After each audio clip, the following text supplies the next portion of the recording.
Assalamualaikum warahmatullahi wabarakatuh. Perkenalkan, nama saya Zahira Kioha Hermawan dengan NIM 210403404. Sebelumnya saya berterima kasih kepada Ibu Elvia Siskaya Saputri, MSI selaku dosen pengampu kimia analitik yang telah memberikan saya kesempatan untuk mempresentasikan materi ini. Baiklah, kali ini saya akan membahas tentang titrasi asidimetri. Apa itu asidimetri?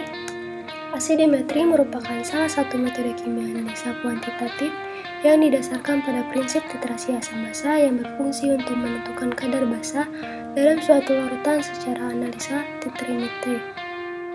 Asidimetri termasuk reaksi netralisasi. Reaksi netralisasi.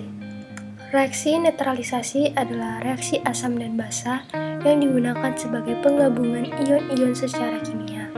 Asam adalah zat yang terdapat dalam air yang dapat memberikan ion hidrogen atau H+, atau ion hidronium atau H3O+, bila dilarutkan dalam air, sedangkan basa adalah zat dalam air yang menghasilkan ion hidroksi. Sebelum melakukan titrasi, maka dibuat larutan standar. Larutan standar dibagi menjadi dua, yaitu standar primer dan standar sekunder. Standar primer adalah larutan yang mengandung zat padat murni yang konsentrasi larutannya diketahui secara tepat menetapkan konsentrasi larutan lain yang belum diketahui. Sedangkan standar sekunder adalah larutan suatu zat yang konsentrasinya tidak dapat diketahui karena berasal dari zat yang tidak pernah murni. Konsentrasi larutan ini ditentukan dengan pembakuan menggunakan larutan baku primer, biasanya melalui metode titrimetri. Prinsip asidimetri. Titrasi asidimetri melibatkan basa sebagai titer dan asam sebagai titran yang ditambahkan sedikit demi sedikit sampai keadaan titik ekuivalen. Titik ekuivalen adalah suatu keadaan di mana asam atau basa tepat bereaksi. Titran yang dipakai dalam titrasi asam basa selalu asam kuat atau basa kuat. Titik akhir titrasi atau TAT yang mudah diketahui dengan membuat kurva titrasi, yaitu plot antara pH larutan sebagai fungsi dari volume titran yang ditambahkan.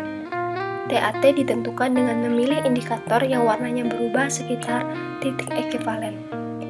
Dapat kita simpulkan bahwa titik akhir titrasi atau TAT adalah suatu saat di mana titrasi harus dihentikan tepat pada saat indikator menunjukkan perubahan warna.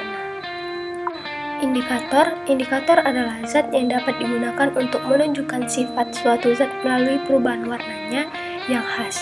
Indikator dibagi menjadi tiga, yaitu indikator tunggal.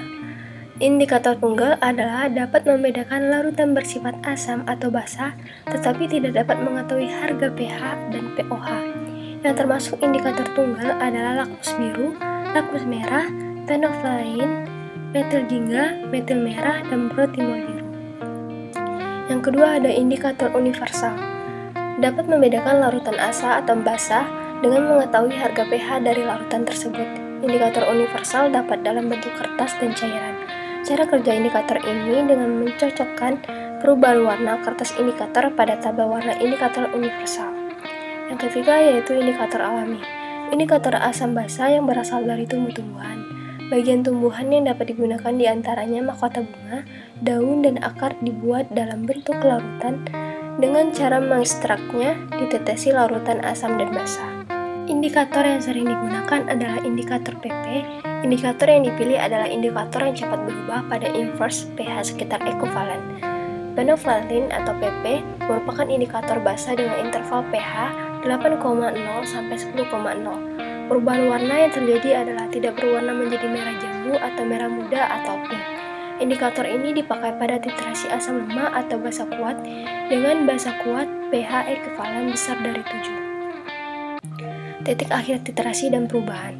Proses titrasi dihentikan apabila telah terjadi perubahan warna apabila pertama yaitu titrasi asam lemah dan basa kuat. Yang menggunakan indikator fenolftalein atau PP adalah terjadinya warna merah jambu pink dari tidak berwarna. Yang kedua, titrasi basa lemah dan basa kuat.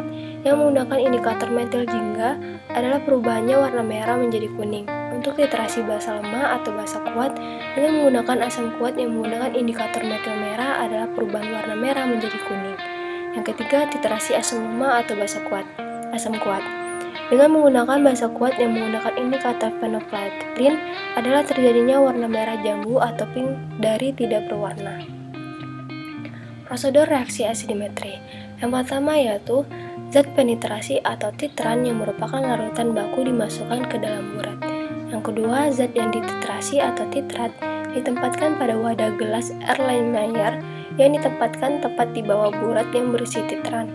Yang ketiga, tambahkan 1 mili indikator yang sesuai pada titrat, misalnya indikator phenolphthalein. Yang keempat, atur titran yang keluar dari burat atau titran dikeluarkan sedikit demi sedikit sampai larutan di dalam gelas kimia menunjukkan perubahan warna dan diperoleh titik akhir titrasi atau TAT. 5. Hentikan titrasi, lalu catat volume titrasi yang telah terpakai. Lakukan pengulangan titrasi sampai 3 kali. Keenam, hitung rata-rata volume titran yang digunakan lalu hitung konsentrasi titer dengan menggunakan persamaan berikut, yaitu F1 dikali N1 sama dengan F2 dikali N2, di mana F adalah volume dan N adalah normalitas. Sekian dari presentasi saya. Jika terdapat kesalahan, saya mohon maaf. Saya akhiri dengan Assalamualaikum warahmatullahi wabarakatuh.